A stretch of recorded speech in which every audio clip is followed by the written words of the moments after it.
मित्रांनो, आज आपण हा आपला टोमॅटोचा प्लॉट आहे. हे बघा, आज या आपल्या प्लॉटला आज 14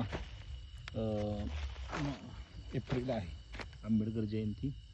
आणि आत्ता आपण जो प्लॉट मॉनिटरमध्ये होतो, आपण जो करतोय साधारणपणे हा 28-29 तारखेला लावलेला प्लॉट आहे आपण मार्चच्या.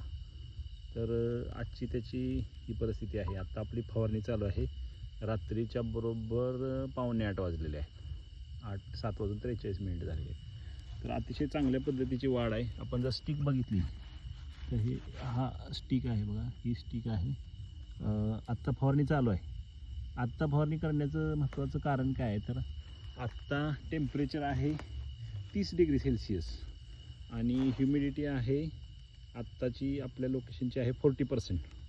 साधारणतः 40 ते 50% ह्युमिडिटी असावी.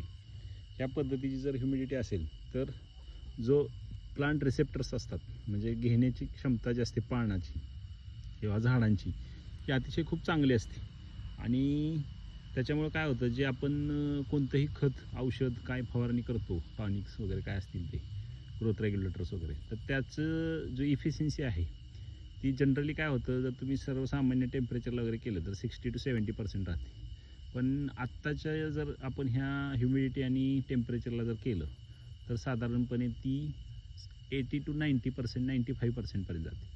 त्यामुळे हा एक खूप मोठा फायदा आहे. म्हणजे आपल्या जो आपण खर्च करतोय त्या खर्चाचं विनियोग चांगल्या पद्धतीने होतो. दुसरी गोष्ट म्हणजे आत्ता टेम्परेचर जर आपण दिलं तर 30 डिग्री सेल्सिअस आहे आणि ह्युमिडिटी आहे 40%. म्हणजे जी 40 to 50%ला प्लांट हे खूप चांगल्या पद्धतीनं ॲब्सॉर्प्शन करतं. आणि हे बघा, हे जर आपण जर बघितलं तर या पद्धतीनं त्याची स्टिक झालेली आहे, अतिशय छान स्टिक झालेली आहे. पानांची पण ग्रोथ जर बघितली आपण, पानांची ग्रोथ, कारण आजचं तापमान आहे 39 डिग्री सेल्सिअस, म्हणजे चांगलं खूप हाय लेवलला टेम्परेचर गेलेलं आहे. तर हाय लेवलला टेम्परेचर जाऊनसुद्धा आपल्या पानांची अवस्था जर बघितली तर अतिशय चांगली आहे. फुटवे वगैरे खूप चांगले आहेत. साधारणपणे आता 1 फुटाच्या वर आपलं झाड 1 फूट वाढ झालेली आहे.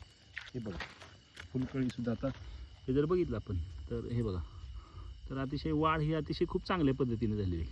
म्हणजे हा आपला फक्त 14 आणि 16 दिवसाचा प्लॉट आहे. 16 दिवसाच्या प्लॉटच्या मानानं जर आत्ताच जर आपण गेलं तर पेन्सिल थिकनेस जो म्हणतो आपण कांडीचा, हे जर बघितलं तुम्ही बारकाईनं तर पेन्सिल थिकनेस हा आहे सर्व पूर्णपणे. हे बघा, आणि ह्याला गोंड्याला आपल्या फुलकळी लागलेली आहे, म्हणजे फुलकळी इन द सेन्स फुलांचं हे चालू आहे.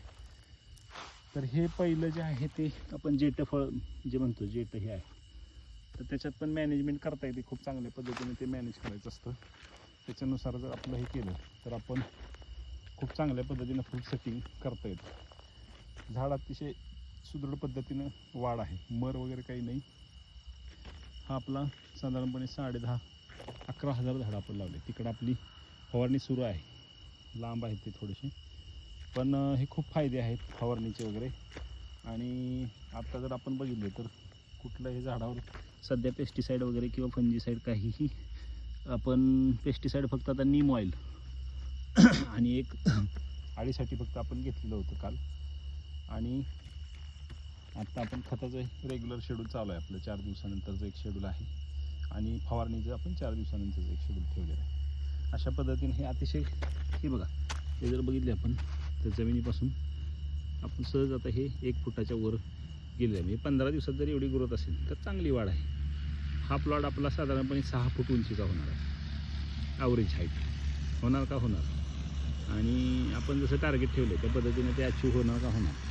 माझं मत आहे की नेहमी मालावर तुम्ही बीट लावा. कोणत्या दरावर किंवा कोणीतरी सांगितलं म्हणून दर मिळेल आणि आपल्याला पैसे मिळतील आणि खूप त्या पद्धतीनं आपण एखाद्या विस्तृतपणे एखाद्या व्हिडिओमध्ये आपण बोलूच की काय होतं काय नाही, ॲक्च्युली कसं शेतीचं मॅनेजमेंट करायला पाहिजे. कारण जेव्हा आम्ही इस्रायलमध्ये शेती करायचो तर तिथं सरासरी टोमॅटोचं उत्पन्न जे आहे ग्रीन हाऊसमध्ये ते 250 टन 300 टन असं घेतात.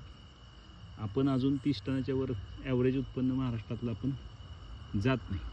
त्याचं कारण काय, आपण व्यवसाय किंवा त्याचे जे प्रॉपर हॉर्टिकल्चर प्रॅक्टिसेस आहेत, म्हणजे त्याचं आता जसं आपण म्हटलं की स्प्रे कधी करावेत, तर स्प्रे आता मी एवढ्या रात्रीचा व्हिडिओ करण्यामागं कारणच हे आहे. हा आपला जो चॅनल आहे तो आपण नाव अजून काही दिलं नाही. माझं मत आहे की आपण त्याला साधी सोपी शेती हा एक नाव देऊया. सगळ्या शेतकऱ्यांसाठी आपण अवेलेबल आहोत, मार्गदर्शन करण्यासाठी म्हणा किंवा जे काय आहे. हे आपलं गाव कराड तालुक्यामध्ये हेळगाव हे गाव आहे, सातारा जिल्हा आहे आपला. मी सातत्यानं सांगतो की आपण मागच्या वर्षी जानेवारीतल्या प्लॉटचं 106 टनापेक्षा जास्त आपण उत्पन्न काढलेलं आहे. आणि आत्तासुद्धा आपण मला आपली गॅरंटी आहे की आपण 100 टनाला क्रॉस करतो दरवर्षी. आपण आत्ता हा उन्हाळ्यातला प्लॉट आहे, आपण 60 टनाचं तरी मी टार्गेट ठेवलेलं आहे. हे बघा अतिशय चांगली वाढ आहे. तर त्याचं आपण प्रूनिंग पण करणार आहे. तिकडं आपली फवारणी चालू आहे, आमचे बंधू फवारणी करत आहेत. फवारणीचं आत्ता साधारणपणे आपण 10,500 झाडांना 10,500 झाडं आहेत आपली किंवा 11,000 झाडं. तर त्याला साधारणपणे आपल्याला 12 पंप आपण मारतो आहे. महत्त्वाचं म्हणजे नीम ऑइल घ्या. म्हणजे जर कोणी शेतकरी आपले व्हिडिओ बघणार असतील तर नीम ऑइलचं सातत्य ठेवा इथून पुढं, म्हणजे तुमचा बाकीच्या ह्याच्यावरचा खर्च खूप कमी येईल. म्हणजे कीटकनाशकावरचा जो खर्च आहे तो अतिशय कमी येतो.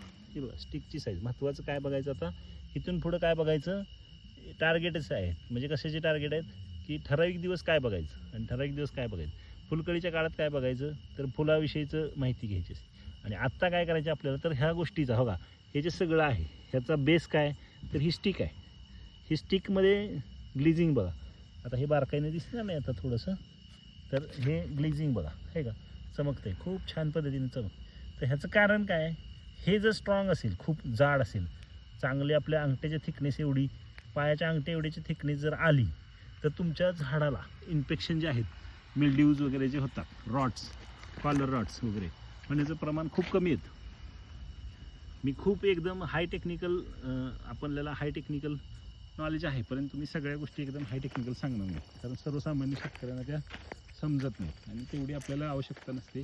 जे महत्त्वाचं आहे ते आपण बघू. हे जर बघितलं आपण तर हे अतिशय चांगल्या पद्धतीने हे बघा थिकनेस, त्याच्यामध्ये मी जसं सांगितलं लव, प्रत्येक पाक बुडक्यापासून शेंड्यापर्यंत लव आहे. आणि ह्याच्यामध्ये ट्रेस कसा ओळखायचा तर इथं ट्रेसला आपल्याला इथंसुद्धा जे आहे ह्याच्यावर बघा, हे बघा लव किती लव आहे बघा, हे का बारीक दिसते आपल्याला आहे का. म्हणजे थोडक्यात अजून झाड हे तेवढं ट्रेसमध्ये नाही गेलं. आत्ता सध्या 1-2% ट्रेस किंवा 5% दिसू शकतो साधारणपणे, कारण उन्हाचं टेम्परेचर एवढं आहे. पण आपण तरी ते मेंटेन करतोय. ते मेंटेन करण्याचे आपल्याकडे काही टेक्निक्स आहेत थोडेसे. बायोलॉजिकल आपण वापरतो, केमिकल पण थोडेसे वापरतो, त्यानं ते मेंटेन होतं. पाण्याचं नियोजन हे सगळ्यात महत्त्वाचं आहे. पाणी कसं नियोजन करावं हे खूप महत्त्वाचं आहे. तर ह्या पद्धतीनं आपण हा व्हिडिओ बनवत आहोत. कोणाला काही लाईट गेली, कोणाला काही जरी वाटलं समजा, अतिशय चांगली आहे वाढ, अतिशय खूप चांगली आहे, सुदृढ पद्धतीनं आहे. म्हणजे रोगराई कमी आहे, त्यामुळे खर्च खूप कमी येतो. तर बघूया आपण जसं जसं हा प्लॉट पुढे येईल तसं तुम्हाला मी अपडेट देत राहीन. आणि बघा या पद्धतीने हे जे लाईट दिसत आहे ते फवारणी करण्याचं आपलं चालू आहे. फवारणी करण्यासाठी हे आमचे जे आहेत कामगार आणि आमचे बंधू त्यांच्याकडे ही फवारणी जबाबदारी आहे. मी पण असतो कधीतरी मदतीला. तर आता 1 फुटाच्या वर आपलं झाड सरासरी गेलं आहे, 1-1.5 फूट हे झाड अतिशय मोठं झालं आहे. हे चांगल्या पद्धतीने आहे. महत्त्वाचं नियोजन पद्धत जर केलं व्यवस्थित तर काही प्रॉब्लेम येत नाही. खूप चांगल्या पद्धतीनं टोमॅटोमध्ये उत्पन्न घेता येतं. ठीक आहे, भेटू आपण.